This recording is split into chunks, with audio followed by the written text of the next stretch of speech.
నమస్కారం Asia TV వార్తలకు స్వాగతం. నా పేరు సుమలత. వార్తల్లో ముందుగా హెడ్లైన్స్.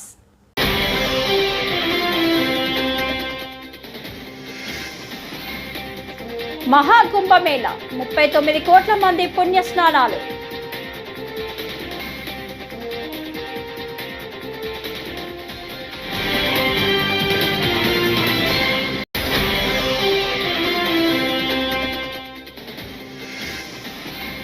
మరో 2 నెలల్లో రాష్ట్రానికి టీసీఎస్ రానుందని మంత్రి నారా లోకేష్.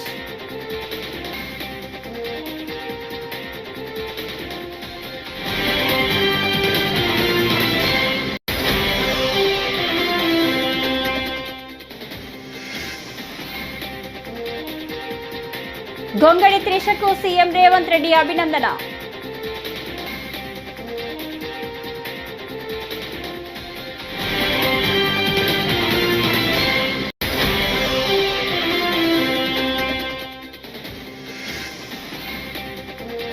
విజయవాడ నేతలతో వైఎస్ జగన్ సమావేశం.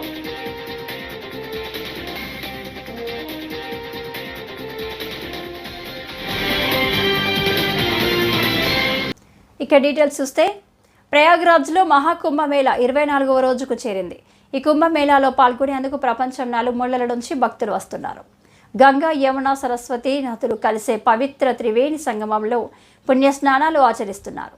ఈ నేపథ్యంలో కుంభమేళా ప్రారంభమైనప్పటి నుంచి ఇప్పటి వరకు 39 కోట్ల మంది పుణ్యస్నానాలు ఆచరించారు. జనవరి 13వ తేదీ నుంచి ఫిబ్రవరి 4 వరకు 39 కోట్ల మంది భక్తులు స్నానాలు ఆచరించినట్లు అధికారులు తెలిపారు.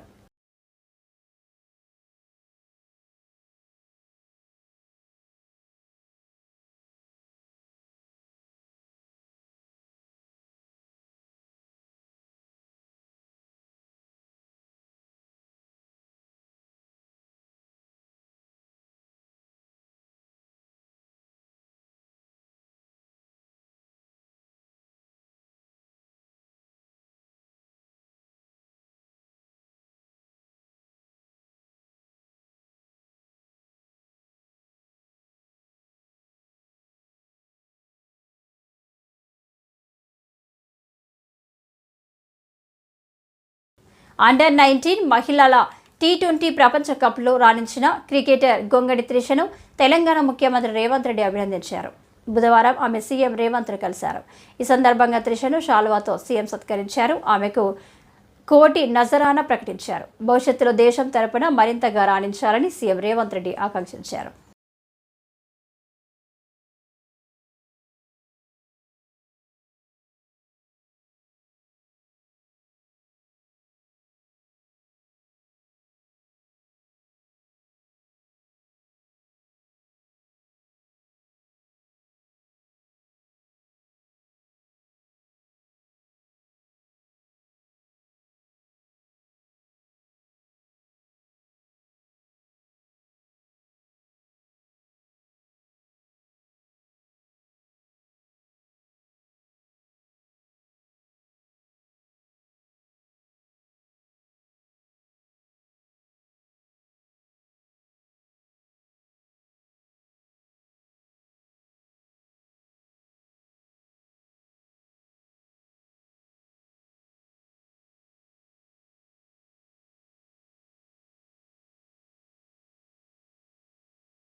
మరో 2 నెలల్లో రాష్ట్రానికి టీసీఎస్ రానుందని మంత్రి నారా లోకేష్ అన్నారు. విశాఖలో టీసీఎస్ కార్యక్రమాలను ప్రారంభించనున్నట్లు మంత్రి లోకేష్ ఢిల్లీ పర్యటనలో తెలిపారు. టీసీఎస్ శాశ్వత క్యాంపస్ ఏర్పాటుకు భూములు పరిశీలన జరుగుతుందని వెల్లడించారు. త్వరలోనే ఏపీలో కాగ్నిజెంట్ సంస్థ ఏర్పాటుపై ప్రకటన వస్తుందని ధీమా వ్యక్తం చేశారు. తాము అధికారంలోకి వచ్చినప్పటి నుంచి ఒక్కో ప్రాజెక్టును వెనక్కి తీసుకొస్తున్నామన్నారు. దావోస్కి వచ్చేగల మీరు చూస్తే చాలా స్పష్టంగా మేము చెప్పింది అక్కడ Andhra Pradesh is back, we are ready to do business. ఎందుకంటే గత 5 సంవత్సరాలు ప్రభుత్వం అనేక కంపెనీలు తరిమేసింది రాష్ట్రం నుంచి. వాళ్ళకి ముందర మనకు కాన్ఫిడెన్స్ ఇవ్వాలండి. మీరు చూస్తే 7 నెలల్లో అనేక పరిశ్రమలు మేము తీసుకొచ్చాం. ఆర్సిలర్ మిత్తల్ కానీ, ఎన్టీపీసీ గ్రీన్ కానీ, రెన్యూబుల్ ఎనర్జీ కానీ, ఎల్జీ ఎలక్ట్రానిక్స్ కానీ, ఇప్పుడు కాగ్నిజెంట్ కూడా త్వరలో అనౌన్స్మెంట్ చేస్తాం. కలిసికట్టుగా ఇట్లా అనేక పరిశ్రమలను గ్రౌండ్ చేస్తున్నాం. సో డావోస్ చాలా స్పష్టంగా we are ready to do business, Andhra Pradesh is back అని చాలా క్లియర్గా మేము చెప్తాం జరిగింది. సో దాంట్లో భాగంగా మేము అనేక డిస్కషన్స్ చేసాం. వచ్చే 12 నెలల్లో మీరు చూస్తారు కదా, ఒక్కొక్కటి సీట్ చేసుకుంటాం మేము వెళ్తాం. వాట్సాప్ గవర్నెన్స్కి వచ్చేగల గౌరవ మంత్రి గారు అద్భుతమైన సూచన ఇచ్చారు. మీరు రాయల్టీ కలెక్ట్ చేయాలి అందరి దగ్గర నుంచి, వాట్సాప్ నుంచి కూడా అని మంత్రి గారు చాలా నవ్వుతా సలహాలు ఇచ్చారు. ఎందుకు చెప్తున్నానంటే మీరు ఇప్పటికీ అనేక ట్రాన్సాక్షన్స్ జరుగుతున్నాయి, మేము కూడా నేర్చుకుంటున్నాం దానిపైన. ఎక్కడైతే ట్రాన్సాక్షన్స్ ఫెయిల్ అవుతున్నాయో, ఎందుకు అయినాయి, ఎక్కడ డేటాలో గ్యాప్ ఉందనేది మేము పరిశీలిస్తున్నాం. ఆ డేటా లేక్ని పకడ్బందీగా చేస్తే రియల్ టైమ్ సర్వీసెస్ అందించడానికి అవకాశం ఉంటుంది. గౌరవ మంత్రి గారు కూడా కేవలం వాట్సాపే కాదు, ఇతర ప్లాట్ఫామ్స్ పైన కూడా ఇవన్నీ తీసుకురండి. అంతేకాకుండా కేంద్ర ప్రభుత్వం డిజిలాకర్ అని పెట్టింది. డిజిలాకర్కి అన్ని సర్టిఫికేట్స్ మీరు అప్లోడ్ చేస్తే బాగుంటుందని మంత్రి గారు సూచించారు. మేము ఇమీడియట్గా అక్కడ ఒప్పుకున్నాను. త్వరలో MOU కూడా చేస్తాం. We will be the first state to pump all certificates, citizen certificates to DigiLocker also. Odisha రాష్ట్రం మల్కాన్గిరి జిల్లా జలవనరుల శాఖ అధికారి ఇంట్లో బుధవారం విజిలెన్స్ అధికారులు దాడులు నిర్వహించారు. ఆదాయానికి పెంచే ఆస్తులు కలిగి ఉన్నారన్న ఆరోపణలతో విజిలెన్స్ న్యాయమూర్తి ఆదేశాల మేరకు తనిఖీలు చేపట్టినట్లు ఎస్పీ ప్రద్యుహ్న ద్వివేది తెలిపారు. ప్రస్తుతం జయపురం, మల్కాన్గిరి, భువనేశ్వర్, కటక్, బ్రహ్మపురంతో పాటు పలు ప్రాంతాల్లో సోదాలు జరుగుతున్నట్లు అధికారులు తెలిపారు. ఈ తనిఖీలో సుమారు 1.70 కోట్ల నగదును స్వాధీనం చేసుకున్నట్లు అధికారులు వెల్లడించారు.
వైఎస్ఆర్ కాంగ్రెస్ పార్టీకి చెందిన విజయవాడ నేతలతో పార్టీ అధినేత మాజీ సీఎం వైఎస్ జగన్మోహన్ రెడ్డి భేటీ అయ్యారు. బుధవారం ఉదయం తాడేపల్లిలోని క్యాంపు కార్యాలయంలో వాళ్లతో ఆయన తాజా రాజకీయ పరిణామాలను చర్చిస్తున్నారు. తాజాగా స్థానిక సంస్థల ఎన్నికల్లో కూటమి ఎలాంటి కుట్రలకు దారితీసిందో తెలిసిందే. ఈ నేపథ్యంలో కార్పొరేటర్లలో ఆందోళన నెలకొనగా వారికి భరోసా ఇచ్చేందుకు ఈ సమావేశం ఏర్పాటు చేశారు. ఒకవేళ అలాంటి పరిస్థితి ఎదురైతే వ్యూహాత్మకంగా ఎలా వ్యవహరించాలో ఆయన దిశానిర్దేశం చేస్తున్నట్లు సమాచారం. ఈ కార్యక్రమానికి కార్పొరేటర్లతో పాటు మేయర్ భాగ్యలక్ష్మి, వెల్లంపల్లి శ్రీనివాస్, మల్లాది విష్ణు, దేవినేని అవినాష్లు హాజరయ్యారు. ఈ పథకం ఇదిగో ఈ నెల, ఈ పథకం ఇదిగో ఈ నెల, ఈ పథకం అంటూ క్రమం తప్పకుండా ప్రతి సంవత్సరం ఎక్కడా కూడా ప్రజలకు నష్టం జరగకుండా, ఇబ్బందులు పడకుండా క్రమం తప్పకుండా ఇచ్చిన ప్రభుత్వం ఏదైనా ఉంది అని అంటే అది దేశ చరిత్రలో ఒక వైఎస్ఆర్సీపీ ప్రభుత్వం మాత్రమే అని చెప్తాను. వైఎస్ఆర్సీపీ అన్న పార్టీ నిజంగా ఒక విలువల కోసం నిలబడిన పార్టీ. నా దగ్గర నుంచి మొదలెడితే ప్రతి కార్యకర్త కూడా, ప్రతి గ్రామ స్థాయిలో ఉన్న కార్యకర్త కూడా కాలర్ ఎగరేసుకొని ఇది నా పార్టీ అని చెప్పి గర్వంగా చెప్పుకునే వాళ్ళకి ఏదైతే మనం చెప్పామో అది చేసి చూపించిన తర్వాతనే మనం ఓట్లు అడిగి గెలిచాము కాబట్టి ప్రజల దగ్గర ఏ రోజు మన విలువ తగ్గల. కానీ ఎన్నికలైన 9 నెలలు కూడా తిరక్క మునిపే ఈరోజు ఏ తెలుగుదేశం పార్టీ కార్యకర్త కూడా గడప గడప అంటూ ప్రజల ఇళ్లకు వెళ్ళే పరిస్థితి ఏ ఒక్కరికి కూడా లేదు, ఎమ్మెల్యే దగ్గర నుంచి కార్యకర్త దాకా.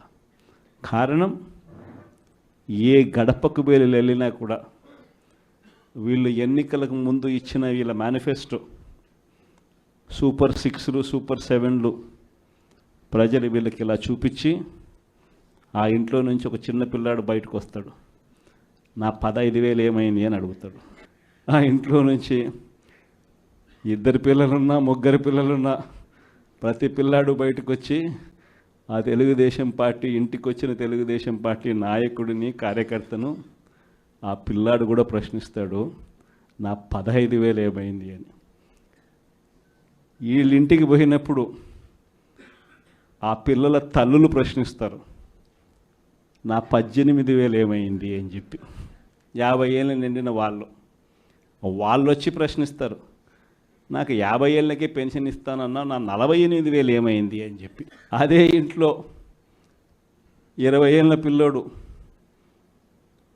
ఆ పిల్లాడు వచ్చి ప్రశ్నిస్తాడు, నాకు నెల 3,000 ఇస్తానన్నా 36,000 ఏమైంది, నా 36,000 ఏమైంది అని. అదే ఇంట్లో బహుశా విజయవాడలో కొంచెం రైతులు తక్కువేమో కానీ కొంచెం గ్రామీణ ప్రాంతాలకు పోతే తిరుమల శ్రీవారిని బుధవారం బింబిసార మూవీ డైరెక్టర్ వశిష్ఠ కుటుంబ సభ్యులతో కలిసి దర్శించుకున్నారు. స్వామివారి దర్శనం అనంతరం మీడియాతో మాట్లాడారు. స్వామివారి దర్శనం చాలా బాగా జరిగిందని, శ్రీవారిని దర్శించుకోవడం సంతోషంగా ఉందని తెలిపారు. అయితే ప్రస్తుతం వశిష్ఠ మెగాస్టార్ చిరంజీవితో విశ్వంభర మూవీని తెరకెక్కిస్తున్నారు.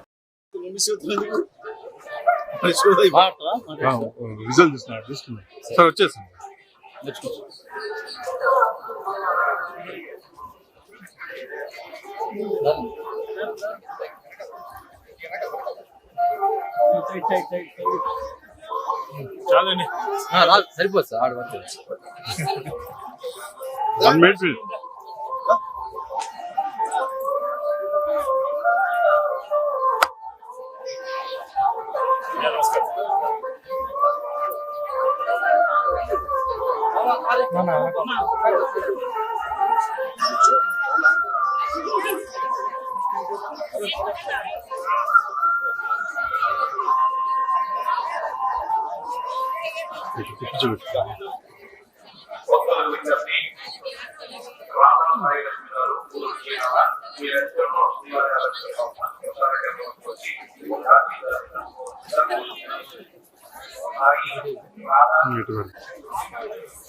వశిష్ట ఎప్పుడు సార్ మెయిన్ అయినా థ్యాంక్ యూ సార్.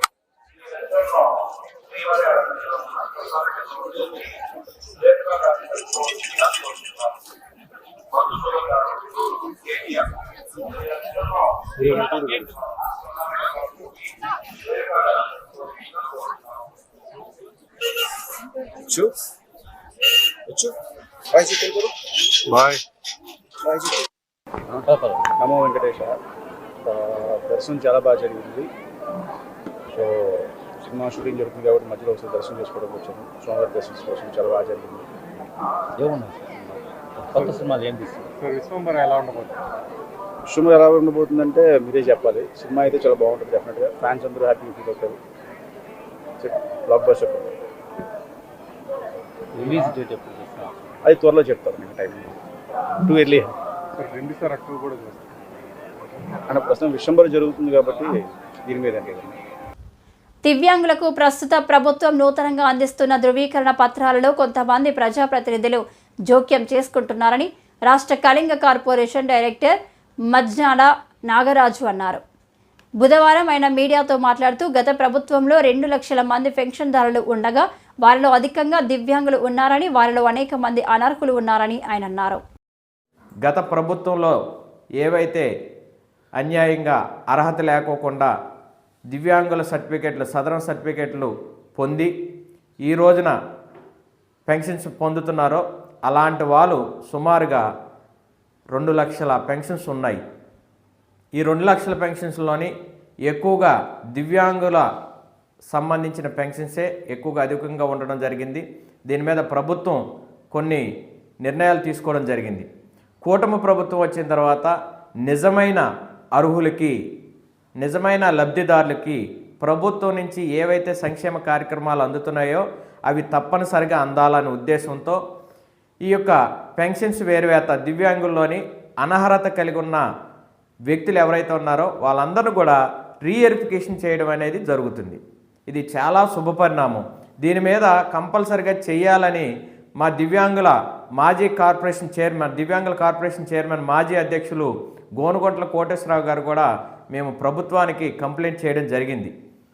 అయితే ఈ రోజున కొన్ని నియోజకవర్గాల్లో మా దృష్టికి వచ్చిన ప్రాబ్లం ఏంటంటే కొన్ని నియోజకవర్గాల్లోని డాక్టర్లకి కొంతమంది ప్రజాప్రతినిధులు, కూటమి ప్రజాప్రతినిధులు కానీ లేదంటే మాజీ ప్రజాప్రతినిధులు కానీ ఎవరైనా కానీ ప్రజాప్రతినిధులు కొంతమంది అర్హత లేని వాళ్ళకి రికమెండేషన్ చేస్తున్నారు.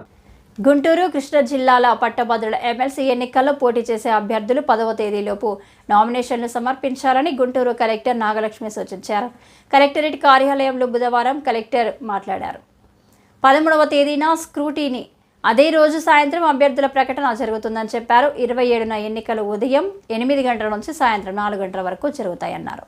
మార్చి 3 నుంచి 8 వరకు కౌంటింగ్ ఉంటుందన్నారు.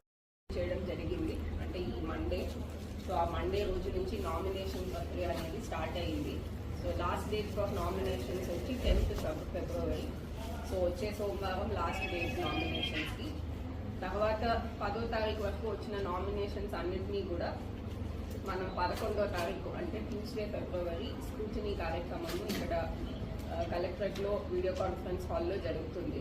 దాని తర్వాత మనకి స్క్రూటినీ అయిన వ్యాలిడ్ నామినేషన్స్ అన్నిటి నుంచి కూడా విత్డ్రా చేసుకోవడానికి అవకాశము 13 ఫిబ్రవరి థర్స్డే వరకు ఇవ్వడం జరిగింది. సో మనకి 13th February Thursday final list of contesting candidates అనేది సాయంత్రం ఆఫ్టర్ విత్డ్రాయల్ టైం ఫైనలైజ్ చేయడం జరుగుతుంది. దీని తర్వాత మనకి యాక్చువల్ పోలింగ్ డేట్ వచ్చి 27th February and polling time వచ్చి మార్నింగ్ 8 o'clock నుంచి ఈవినింగ్ 4 o'clock వరకు. తర్వాత కౌంటింగ్ ప్రక్రియ అనేది 3rd మార్చ్ స్టార్ట్ అవుతుంది. యూజువలీ మనకి ఇదంతా బ్యాలెట్ పేపర్ ఎలక్షన్ కాబట్టి మనకి కౌంటింగ్ అనేది ఈజీలీ 2 to 3 days టైం తీసుకునే అవకాశం ఉంది. సో కౌంటింగ్ ప్రక్రియ 3rd మార్చ్ స్టార్ట్ అయ్యి 8th మార్చ్ లోపు పూర్తి చేయాల్సిందిగా ఎలక్షన్ కమిషన్ వారు ఆ నోటిఫికేషన్లో విడుదల చేస్తున్నారు. సో ఈ ఎలక్షన్ సంబంధించి కొన్ని ముఖ్య అంశాలు, ఈ బేసిక్ ఇన్ఫర్మేషన్ చూసినట్లయితే ముందుగా ఈ కృష్ణా గుంటూరు గ్రాడ్యుయేట్ కాన్స్టిట్యున్సీ అనేది ఎర్స్ట్వైల్ కృష్ణా గుంటూరు జిల్లాలు, అంటే ఇప్పుడు మనకున్న గుంటూరు జిల్లా పూర్తిగా, పల్నాడు జిల్లా పూర్తిగా, కృష్ణా జిల్లా, ఎన్టీఆర్ జిల్లా పూర్తిగా, ఏలూరు మరియు బాపట్ల జిల్లాలో పార్ట్, ఇదంతా ఈ 6 జిల్లాల్లో కలిస్తే మనకి కృష్ణా గుంటూరు గ్రాడ్యుయేట్స్ కాన్స్టిట్యున్సీ. ఈ ఎమ్మెల్యే బూర్ల రామాంజనేయులకి నగర మేయర్ కావటి మనోహర్ నాయుడు కౌంటర్ ఇచ్చారు. మార్చి 17 వరకు మేయర్, డిప్యూటీ మేయర్లు ఉన్నా చేసేదేమీ లేదని పునరాలోచన చేయాలని చెప్పిన క్రమంలో మేయర్ స్పందించారు. బుధవారం గుంటూరులో మేయర్ మాట్లాడుతూ అధికారం కోసం అడ్డదారులు తొక్కబోమని, వైసీపీ జెండాతో గెలిచిన మేము చివరి వరకు వైసీపీతోనే ఉంటామని స్పష్టం చేశారు. పార్టీ మారిన కార్పొరేటర్లు బాధపడాల్సిన రోజు వస్తుందన్నారు. నేను అడుగుతున్న రామాంజలి గారిని, ఆయన జిల్లా కలెక్టర్గా చేశాడు. వ్యక్తిగతంగా మీరంటే మాకు గతంలో పరిచయం ఉంది, మీరంటే గౌరవం. కానీ చట్టాలు మీకు తెలుసు కదా, చట్టాలు ఏ విధంగా ఉంటాయో మీకు మాకన్నా మీకు కూడా పూర్తిగా తెలుసు. మేము రాత్రి పూట పనుకొని ఆలోచించినా లేదా పగల పూట పనుకోకుండా ఆలోచించినా కూడా మేము చివరి వరకు వైఎస్ఆర్ కాంగ్రెస్ పార్టీలో కొనసాగుతాం. జగన్మోహన్ రెడ్డి గారి పక్షానే ఉంటాం. వైఎస్ఆర్ కాంగ్రెస్ పార్టీ జెండా భుజాన పెట్టుకుని మేము తిరుగుతామని తప్పితే పదవుల కోసం కక్కుర్తిపడి మేము ఆలోచన చేసేటువంటి ఆలోచన మా బుర్రలోకి ఎట్టి పరిస్థితుల్లో రాదు. రామాంజలి గారు, మీరు అభివృద్ధి చేయడానికి మేము ఆల్రెడీ చెప్పాం, గతంలో చెప్పాం, ఇప్పుడు చెప్తాం, ఎప్పుడు చెబుతాం. చీరాల పట్టణంలో గడియార స్తంభం వద్ద ఎన్టీఆర్ విగ్రహం శంకుస్థాపనపై జరుగుతున్న గొడవ గురించి బుధవారం మున్సిపల్ కార్యాలయం నందు ఏర్పాటు చేసిన మీడియా సమావేశంలో వైఎస్ చైర్మన్ జైసన్ బాబు మాట్లాడారు. మాజీ మంత్రి పాలేటి రామారావు గత 4 నెలల నుంచి విగ్రహం ఏర్పాటుపై ఆర్జీ ఇవ్వడం జరిగిందని అన్నారు. ఎన్టీఆర్ పార్టీలకు అతీతంగా అందరివాడు కాబట్టి అనుమతి ఇవ్వడం జరిగిందన్నారు. దీనిపై రాజకీయాలు తగవని తెలిపారు. అందరికీ నమస్కారం. చీరాల పుర ప్రజలకు అలాగే చీరాల నియోజకవర్గ వైఎస్ఆర్ కాంగ్రెస్ పార్టీ తరఫున కార్యకర్తలుగా పనిచేస్తున్నటువంటి నాయకులకు అలాగే మా గౌరవ మాజీ శాసనసభ్యులు పెద్దలు కరణం బలరామకృష్ణమూర్తి గారికి అలాగే మా incharge YSR Congress party incharge అయినటువంటి వెంకటేష్ బాబు గారికి ప్రత్యేకించి మా పుర ప్రజలందరూ కూడా పేరు పేరున ధన్యవాదాలు తెలియజేస్తూ మరి ఈరోజు ప్రెస్ మీట్ పెట్టడానికి గల కారణం మొన్న పాలేటి రామారావు గారు ఎన్టీ రామారావు మాజీ ముఖ్యమంత్రి వర్యులు నందమూరి తారక రామారావు గారి విగ్రహాన్ని పెట్టడం కోసం గత 4 నెలల నుంచి ఆయన అర్జీ మొన్న ఉన్నటువంటి జంజనం శ్రీనివాసరావు గారికి అలాగే మున్సిపల్ కమిషనర్ గారికి మరి అర్జీ దాఖలు చేయడం జరిగింది. దాని మీద పాలేటి రామారావు గారు 3-4 సార్లు మరి విగ్రహం పెట్టడం కోసం మరి చైర్మన్ గారి దగ్గరికి కమిషనర్ గారి దగ్గరికి రావడం జరిగింది. దాన్ని మేము కౌన్సిల్లో పాస్ చేసినప్పుడు కూడా ముందు పక్కన పెట్టి తర్వాత తోటి మా కౌన్సిల్స్ కూడా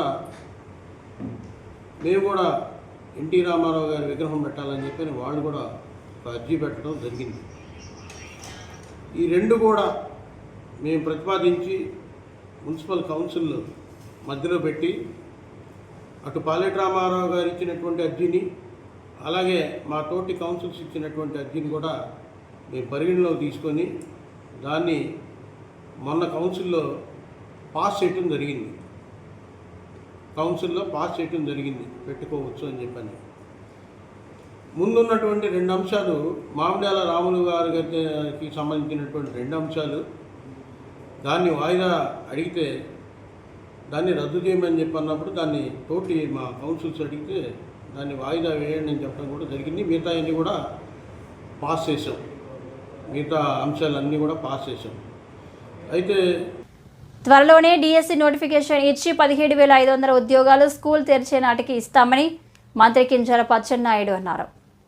మలికిపురం మండలం లక్కవరంలో ఉభయ గోదావరి జిల్లాల ఎమ్మెల్సీ ఎన్నికపై సమీక్ష సమావేశంలో ఆయన బుధవారం పాల్గొన్నారు. ఈ సందర్భంగా ఆయన మాట్లాడుతూ పట్టభద్రుల ఎమ్మెల్సీ ఎన్నికల్లో కూటమి అభ్యర్థి రాజశేఖర్ను భారీ మెజారిటీతో గెలిపించాలని కోరారు.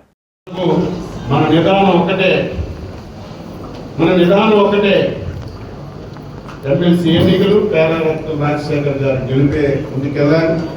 ఎవరైనా సరే క్రమశిక్షణ లోపించినా అన్ని వింటాం, అందరికీ న్యాయం చేయడానికి ప్రయత్నం చేస్తాం.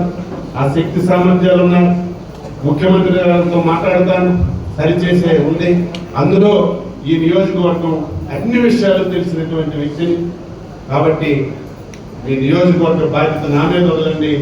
నేను చెప్పిన ఈ డ్యూటీ సరిగ్గా చేసి మంచి మెజారిటీతో మీరు గెలిపించి మీరు కూడా మీ నాయకత్వ పటిమని ఇంకా రేపు మీరు ఏ విధంగా పనిచేశారు అన్ని విషయాలు తెలుసుకోవడానికి అవకాశం కల్పించాలని ఈ సందర్భంగా తెలియజేస్తూ ఎట్టి పరిస్థితిలో నాకు సాయంత్రానికే 30 ఓట్లకు ఒకటి ఇవ్వండి.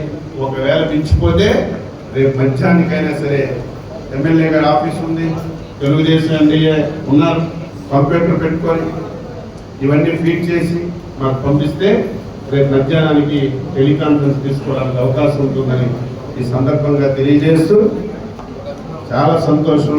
మా వరప్రసాద్ గారు నియోజకవర్గం రావడం తప్పనిసరిగా ఎప్పుడు ఈ సమస్యలే చెప్తారు.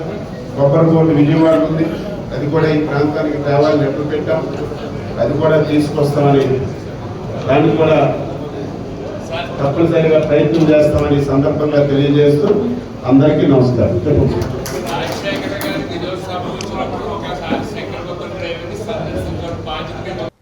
చిట్వేలు మండలం తుమ్మచెట్లపల్లికి చెందిన చరణ్ పొలానికి దగ్గరలోని వంకలో దాచిన 278 కిలోల బరువు గల 4 లక్షల విలువైన 12 ఎర్రచందనం దొంగలు స్వాధీనం చేసుకున్నట్లు రాజంపేట ఏఎస్పీ మనోజ్ రామనాథ్ హెగ్డే తెలిపారు. బుధవారం చిట్వేలులో ఆయన మాట్లాడుతూ చరణ్తో పాటు నాగేంద్ర, వెంకటరమణను అరెస్టు చేసి ట్రాక్టర్, 3 ఫోన్లు స్వాధీనం చేసుకున్నామని తెలిపారు. కార్యక్రమంలో సీఐ వెంకటేశ్వర్లు పాల్గొన్నారు.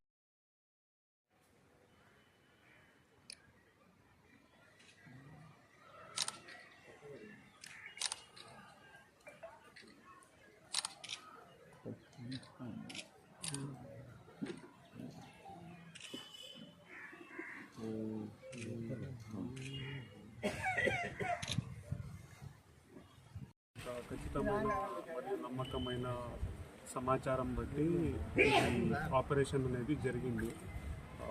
చిట్వేలు మండల తుమ్మచెట్లపల్లి గ్రామ దగ్గర మన తుంగా శరణ్ అనే వ్యక్తికి సంబంధించిన పొలాల దగ్గర ఈ wooden logs, red sanders wooden logs దొరకాయి. అది 278 కేజీ ఉంది మొత్తం బరువు. మొత్తం 12 పీసెస్ ఉన్నాయి. తర్వాత ఒక tractor engine, bearing registration number AP26AJ7706. ఈ వార్తలు ఇంతటితో సమాప్తం. నమస్కారం.